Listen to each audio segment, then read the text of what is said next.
Kenapa kamu di sini? Jangan bikin malu. Suara Arga memecah depan butik mewah. Tangannya masih menggenggam perempuan lain. Beberapa pengunjung berhenti menatap. Istrinya berdiri diam tanpa sepatah kata. Lalu perempuan di samping Arga tersenyum tipis dan berkata pelan. Sebelum ceritanya dimulai, silakan tulis di kolom komentar dari daerah mana saja teman-teman yang menonton cerita ini. Jangan lupa like dan subscribe agar channel ini bisa semakin berkembang dan bisa mempersembahkan cerita yang lebih menarik lagi. Kenapa kamu di sini? Jangan bikin malu. Suara Arga memecah depan butik mewah. Tangannya masih menggenggam perempuan lain dengan santai. Beberapa pengunjung berhenti menatap. Rania berdiri diam. Lalu perempuan di samping Arga tersenyum tipis dan berkata pelan. Mas bilang sudah tidak ada siapa-siapa yang perlu dijelaskan. Kalimat itu jatuh ringan, namun cukup keras untuk didengar orang-orang yang berdiri paling dekat. Cahaya lampu butik memantul di lantai marmer yang licin, memantulkan bayangan tiga tubuh yang berdiri terlalu dekat. Rania merasakan udara mal menjadi lebih dingin. Aroma parfum mahal dan kopi dari kafe di seberang bercampur dalam satu hembusan yang menekan dadanya.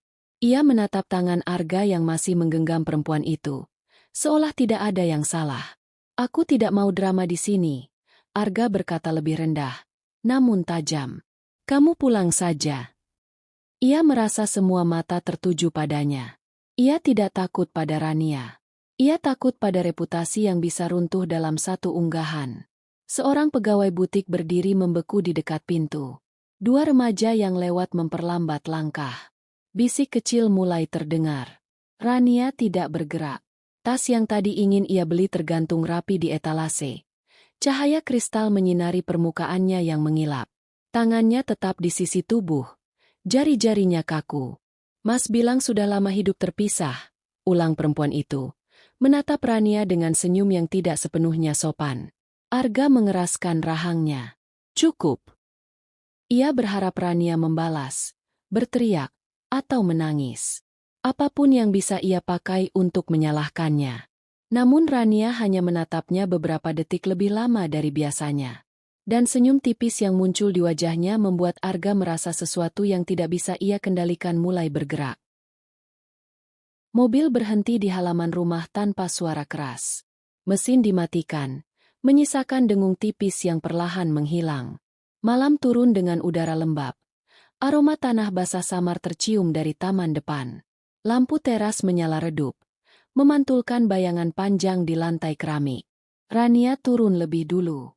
Sepatu haknya menyentuh lantai dengan bunyi kecil yang terdengar terlalu jelas dalam keheningan. Arga menyusul beberapa langkah di belakangnya. Begitu pintu tertutup, Arga berbicara tanpa menunggu. Kamu puas? Suaranya tidak tinggi, tetapi keras. Kamu sengaja datang ke sana untuk mempermalukanku, kan? Rania menoleh perlahan. Lampu ruang tamu memantulkan cahaya hangat di wajahnya yang pucat. Aku hanya ingin beli tas, jawabnya singkat. Arga tertawa kecil, tanpa humor. Jangan pura-pura tidak tahu. Kamu selalu seperti ini. Diam, tapi menyimpan sesuatu. Itu bukan tuduhan yang jelas, tetapi terasa lebih menyakitkan daripada teriakan di mal tadi. Ia mendekat satu langkah. Aroma parfum yang sama masih menempel di bajunya. Kamu pikir aku bahagia hidup seperti ini? Setiap acara bisnis, orang-orang bertanya kenapa kamu jarang ikut. Kamu terlalu dingin, terlalu sibuk dengan duniamu sendiri. Hinaan privat itu jatuh di ruang yang tertutup. Tidak ada saksi selain dinding dan lampu gantung yang berkilau samar. Rania tidak membalas. Tangannya terlipat di depan tubuh. Kuku-kukunya menekan kulit sendiri. Arga berjalan menjauh ke ruang kerja. Suara pintu ditutup terdengar keras, memantul di lorong. Rania tetap berdiri beberapa detik. Jejam berdetak. Pendingin berdengung pelan. Aroma masakan yang tadi belum disentuh masih tertinggal tipis dari dapur. Ia berjalan ke meja makan. Permukaan kayunya terasa dingin saat disentuh. Kursi yang biasa diduduki Arga sedikit tertarik ke belakang, seolah baru saja ditinggalkan. Ponselnya bergetar. Notifikasi masuk dari grup sosial istri-istri rekan bisnis Arga. Sebuah foto, buram namun cukup jelas, menampilkan Arga di depan butik, bersama perempuan itu. Komentar mulai muncul. Bukannya itu suami Mbak Rania. Semoga cuma klien. Tekanan sosial itu datang dalam bentuk huruf-huruf kecil di layar. Rania menutup layar tanpa membaca lebih jauh. Namun suara notifikasi lain segera menyusul. Nada pesan terdengar berulang, seperti tetesan air yang tidak berhenti. Ia berjalan menuju kamar tidur. Lampu meja menyala lembut, menyinari permukaan lemari yang rapi. Gaun yang ia pakai tadi digantung perlahan. Kainnya berdesir pelan saat disentuh. Ia duduk di tepi ranjang. Sprei terasa halus di telapak tangannya. Udara di kamar lebih sejuk, namun napasnya terasa berat. Untuk pertama kalinya sejak mal tadi, matanya berkaca-kaca. Namun tangis itu tidak jatuh. Di dalam laci meja rias, ada sebuah map tipis berwarna hitam. Ia menariknya perlahan. Kertas di dalamnya tersusun rapi, sudut-sudutnya tajam. Ia membuka halaman pertama. Nama perusahaan mereka tercetak jelas. Di bawahnya, tanda tangan. Bukan hanya Arga. Namanya juga ada di sana. Ia menyentuh tanda tangannya sendiri. Tekstur tinta yang sudah mengering terasa rata di bawah ujung jari.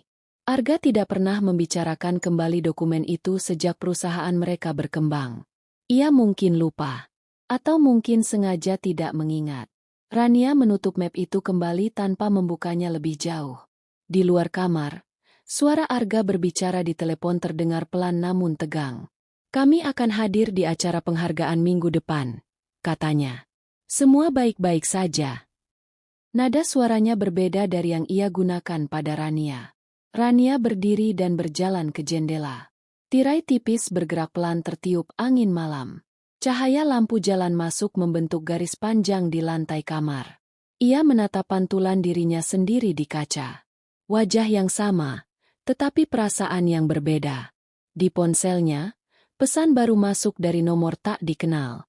Mas Arga bilang kalian sudah lama tidak benar-benar bersama. Kalimat itu singkat, tanpa nama pengirim.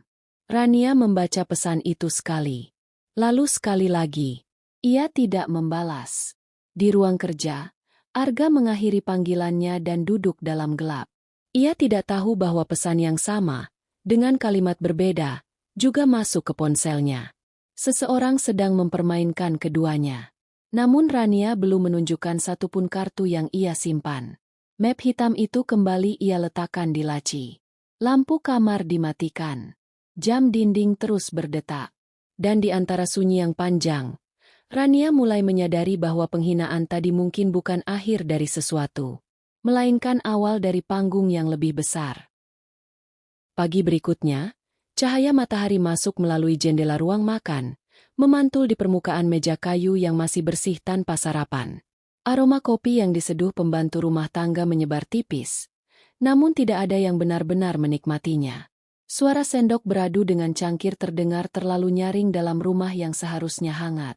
Arga sudah mengenakan jas sejak pukul 7. Ponselnya terus bergetar di atas meja. Notifikasi masuk silih berganti.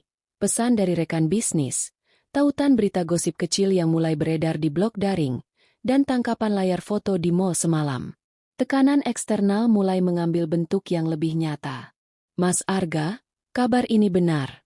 Tulis salah satu kolega. Kami harap ini tidak memengaruhi rapat investor minggu depan. Tulis yang lain. Arga menatap layar ponselnya lama. Rahangnya mengeras.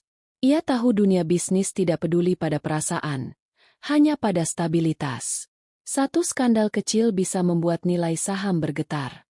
Ia memandang Rania yang duduk di seberangnya. Perempuan itu terlihat tenang, bahkan terlalu tenang.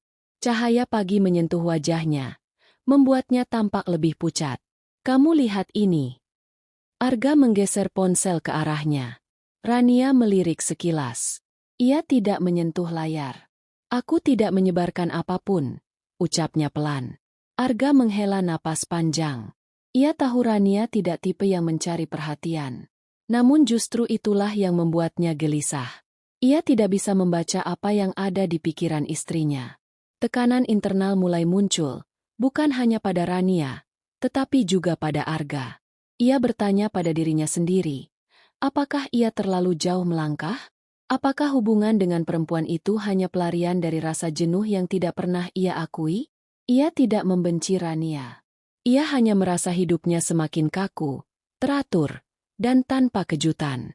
Perempuan di mall itu membuatnya merasa diinginkan. Namun sekarang, rasa itu berubah menjadi ancaman. Di sisi lain meja, Rania merasakan sesuatu yang lebih sunyi. Ia mempertanyakan dirinya sendiri. Apakah ia terlalu fokus pada pengembangan perusahaan? Terlalu jarang hadir dalam acara sosial Arga? Terlalu percaya bahwa pernikahan mereka cukup kuat tanpa kata-kata manis? Keraguan itu tumbuh seperti bayangan tipis di sudut pikirannya. Namun keraguan itu tidak menghapus fakta. Argalah yang menggenggam tangan perempuan lain. Suara notifikasi kembali terdengar. Kali ini dari sekretaris Arga. Pak, investor utama meminta klarifikasi sebelum acara penghargaan. Tekanan situasional mulai terbentuk menjadi ancaman nyata. Sore itu, Rania datang lebih dulu ke kantor pusat perusahaan. Gedung kaca menjulang dengan pantulan cahaya matahari yang mulai redup. Lobi terasa dingin. Aroma karpet baru bercampur wangi pembersih lantai.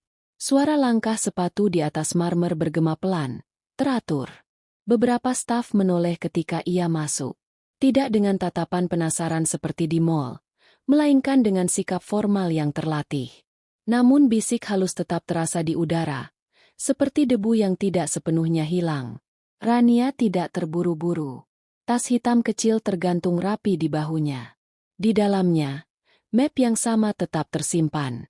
Ia menuju ruang rapat kecil di lantai 2. Lampu LED putih memantul di meja panjang mengilap.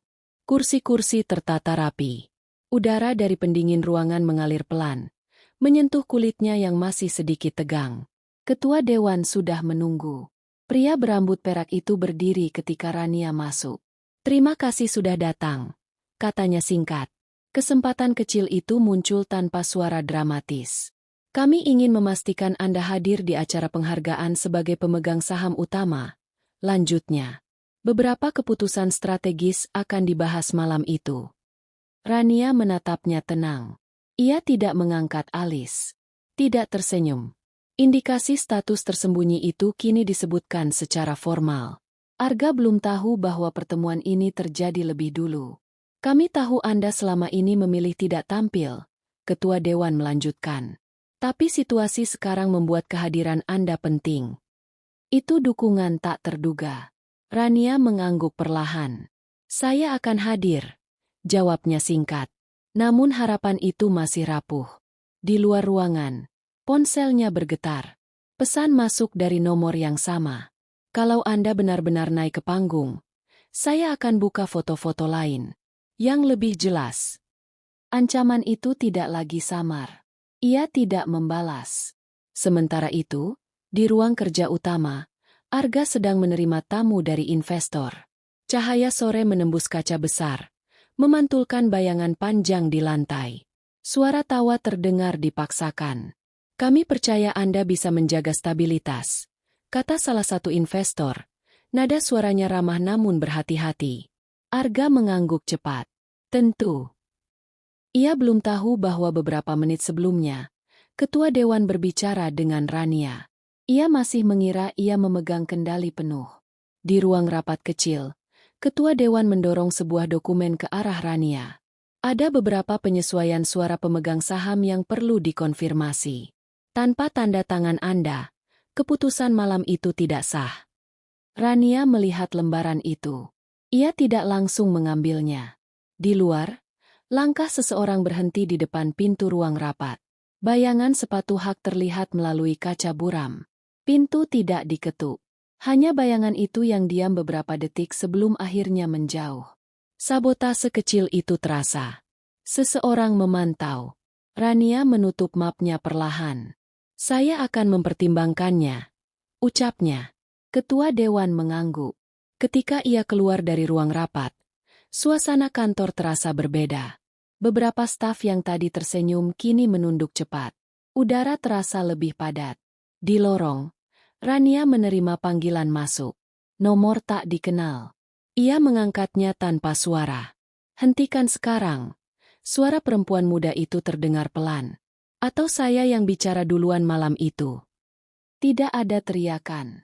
Hanya ancaman yang diucapkan dengan napas stabil.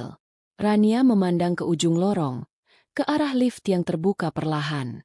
Cahaya di dalam lift memantulkan bayangannya sendiri. Ia menutup telepon tanpa menjawab. Harapan telah muncul. Namun panggung yang menunggu tidak lagi sederhana.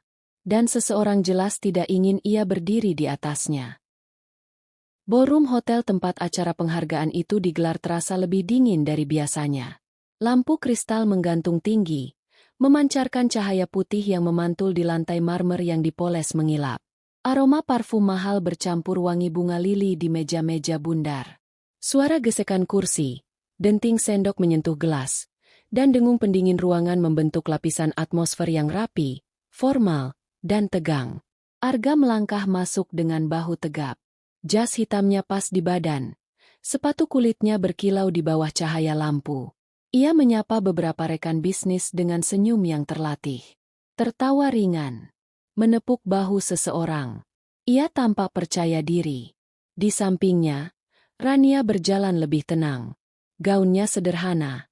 Potongannya bersih tanpa detail mencolok. Ia tidak banyak berbicara. Tangannya memegang clutch kecil. Tekstur kulitnya terasa dingin di telapak. Beberapa kepala menoleh ketika mereka melewati lorong tengah. Arga merasakan kembali sensasi panggung.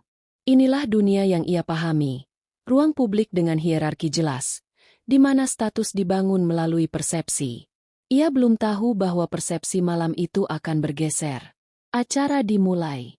Lampu diredupkan sedikit, menyisakan sorot lembut ke arah panggung.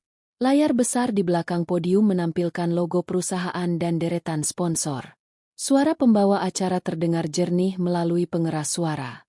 Kita akan memasuki agenda utama, ucapnya. Arga duduk di barisan depan, tepat di kursi yang telah diberi label namanya. Rania duduk di sebelahnya. Jarak di antara mereka tidak jauh, namun terasa berbeda. Ketua dewan naik ke panggung. Langkahnya terukur. Ia berdiri di belakang podium. Kertas tipis di tangannya memantulkan cahaya. Kami ingin memberikan penghargaan khusus, katanya pelan, tidak terburu-buru. Arga menarik napas pelan. Ia merasa malam ini adalah kesempatan memulihkan citra. Jika semua berjalan lancar, foto-foto baru akan menggantikan yang lama. Ketua Dewan melanjutkan, penghargaan ini diberikan kepada sosok yang selama ini memilih berada di belakang, namun kontribusinya menentukan arah perusahaan. Beberapa orang mulai berbisik. Lampu panggung sedikit diperkuat. Cahaya jatuh ke barisan depan. Arga mengira namanya akan disebut.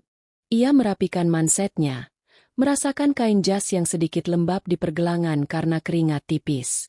Ketua Dewan menunduk sebentar pada kertasnya. Nama ini, katanya perlahan, adalah pemegang saham mayoritas yang sejak awal mendirikan fondasi perusahaan. Hening mulai merayap. Sendok berhenti di udara. Seseorang di meja belakang menahan napas. Arga menoleh sekilas ke Rania, hanya karena gerak refleks. Ketua Dewan mengangkat wajahnya. Ibu, Ra. Suku kata pertama menggantung di udara. Arga merasa jantungnya berdetak lebih cepat. Bukan karena yakin, melainkan karena ada sesuatu yang tidak ia pahami. Nia. Nama itu jatuh jelas, tanpa gema tambahan. Beberapa kepala menoleh hampir bersamaan. Kursi-kursi bergeser pelan. Cahaya lampu menyorot wajah Rania, membuat garis rahangnya tampak tegas. Arga membeku. Layar di belakang panggung menampilkan tulisan. Rania, pemegang saham mayoritas. Tidak ada foto dramatis. Tidak ada video montase. Hanya teks putih di atas latar gelap. Hening berlangsung beberapa detik lebih lama dari yang nyaman. Arga menatap layar, lalu menatap Rania. Otaknya menyusun ulang potongan-potongan yang selama ini ia abaikan.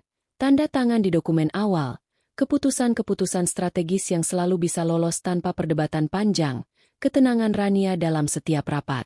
Tepuk tangan pertama terdengar dari meja sisi kiri. Pelan. Oh. Lalu menyusul yang lain. Gemuruhnya tidak histeris, tetapi cukup untuk mengubah arah malam. Rania tidak langsung berdiri. Ia menarik napas pelan, lalu bangkit. Kain gaunnya bergesek halus saat ia melangkah ke lorong tengah. Cahaya mengikuti geraknya. Arga masih duduk. Untuk pertama kalinya dalam ruang publik ini, ia tidak menjadi pusat perhatian. Ketua Dewan memberi ruang di podium. Kami mengundang Ibu Rania untuk menerima penghargaan ini. Rania berdiri di depan mikrofon. Permukaannya berkilau di bawah sorot lampu. Ia tidak memegang kertas, tidak membawa catatan. Saya hadir karena tanggung jawab, ucapnya singkat. Suaranya jernih, tidak tinggi, tidak bergetar. Perusahaan ini dibangun oleh kerja tim. Ia berhenti. Tidak ada sindiran.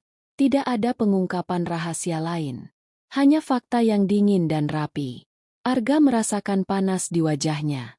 Ia menyadari tatapan orang-orang yang kini beralih kepadanya. Bukan sebagai pemenang, melainkan sebagai pria yang selama ini tampil paling depan tanpa diketahui siapa yang berdiri di belakangnya. Di barisan belakang, seseorang mengangkat ponsel, mungkin merekam. Arga tidak lagi mengontrol narasi malam itu.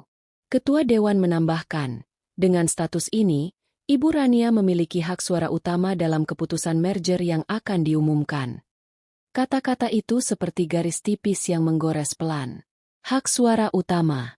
Arga merasakan sesuatu di dalam dirinya runtuh, bukan karena ia kehilangan segalanya, melainkan karena ia tidak pernah benar-benar melihat apa yang sudah ada di depannya. Rania menuruni panggung tanpa menoleh ke arahnya.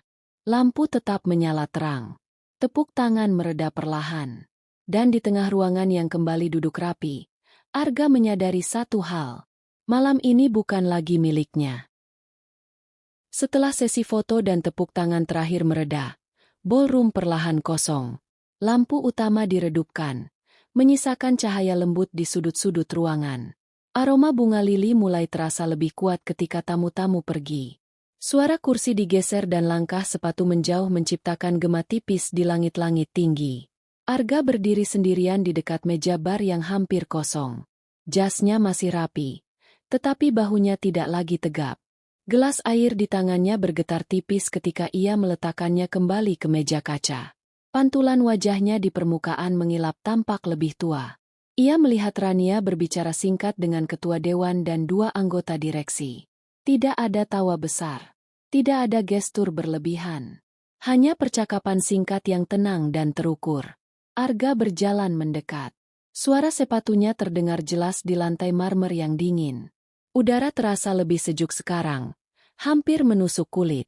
Rania. Panggilnya pelan. Ia berhenti. Menoleh. Cahaya lampu samping memantulkan kilau tipis di matanya. Tidak ada amarah di sana. Tidak ada kepuasan. Hanya. Arga menelan ludah. Aku tidak tahu, katanya singkat. Tidak ada pembelaan panjang. Tidak ada nada tinggi. Rania menatapnya beberapa detik. Kamu tidak pernah bertanya. Jawabnya. Kalimat itu pendek. Dingin. Tidak meninggi. Tidak ada hinaan balik. Tidak ada pengungkapan rahasia. Arga menunduk sebentar. Ia menyadari sesuatu yang selama ini ia abaikan. Rania tidak pernah memintanya tampil sebagai wajah utama. Ia yang mengambilnya. Di sisi lain ruangan, perempuan yang dulu berdiri di samping Arga di mall terlihat keluar lebih dulu, tanpa menghampiri siapapun. Ia menyadari posisinya berubah. Tidak ada lagi panggung untuknya. Arga tidak mengejarnya. Ia tahu, untuk pertama kalinya, ia bukan pihak yang memegang keputusan. Ketua Dewan mendekat. Kami akan mengirimkan draft keputusan merger besok pagi, ucapnya kepada Rania. Tanda tangan Anda diperlukan. Arga mendengar itu dengan jelas. Ia baru memahami bahwa keputusan finansial terbesarnya kini bergantung pada perempuan yang tadi ia suruh pulang. Ironi itu datang tanpa suara keras. Rania mengangguk singkat. Kirimkan saja. Ia tidak memandang Arga ketika mengatakan itu. Tidak ada ancaman. Tidak ada sindiran. Profesional. Bermartabat. Arga berdiri di hadapannya, bukan lagi sebagai pria yang mengendalikan panggung, melainkan sebagai seseorang yang menunggu keputusan. Apa? Masih ada ruang untuk kita? Tanyanya pelan. Pertanyaan itu tidak terdengar seperti perintah. Lebih seperti permohonan yang nyaris tak terdengar. Rania memandangnya lagi. Ruang selalu ada, katanya. Tapi tidak selalu untuk hal yang sama. Ia melangkah melewatinya. Arga tetap berdiri. Di layar besar yang kini hanya menampilkan logo perusahaan, cahaya biru memantul di wajahnya. Ia menyadari sesuatu yang lebih sunyi daripada tepuk tangan. Ia tidak pernah benar-benar mengenal istrinya. Dan malam itu, untuk pertama kalinya, ia harus menunggu keputusan yang bukan lagi miliknya. Rumah terasa lebih luas malam itu. Lampu ruang tamu hanya menyala satu. Cahaya kuning redup memantul di lantai marmer, membentuk bayangan panjang yang bergerak pelan setiap kali angin dari ventilasi berhembus. Tidak ada suara televisi. Tidak ada percakapan. Hanya detak jam dinding dan dengung halus pendingin ruangan. Arga duduk sendirian di sofa. Jasnya masih tergantung rapi, tetapi dasinya tergeletak di meja kaca tanpa dilipat. Di tangannya, sebuah bingkai foto lama, foto pernikahan mereka. Rania berdiri di sampingnya dengan gaun sederhana, bahunya tegak, senyumnya tidak berlebihan. Ia tampak sejajar. Arga memperhatikan detail kecil yang dulu tidak pernah ia lihat. Cara Rania menggenggam tangannya, bukan setengah langkah di belakang, tetapi berdampingan. Kaca bingkai terasa dingin di ujung jarinya. Ia menurunkannya ke meja makan yang kosong. Kursi di seberangnya tidak terisi. Tidak ada tas tergantung. Tidak ada suara sendok menyentuh piring. Hanya ruang. Ia duduk lebih lama dari biasanya, menatap kursi itu. Lampu diredupkan sedikit lagi. Kadang yang paling sunyi bukanlah rumah tanpa suara, melainkan meja yang kehilangan satu orang. Menurut kalian, apakah pria seperti Arga pantas diberi kesempatan kedua? Jika kisah seperti ini membuat kalian berpikir, dukung cerita berikutnya dengan tetap bersama kami.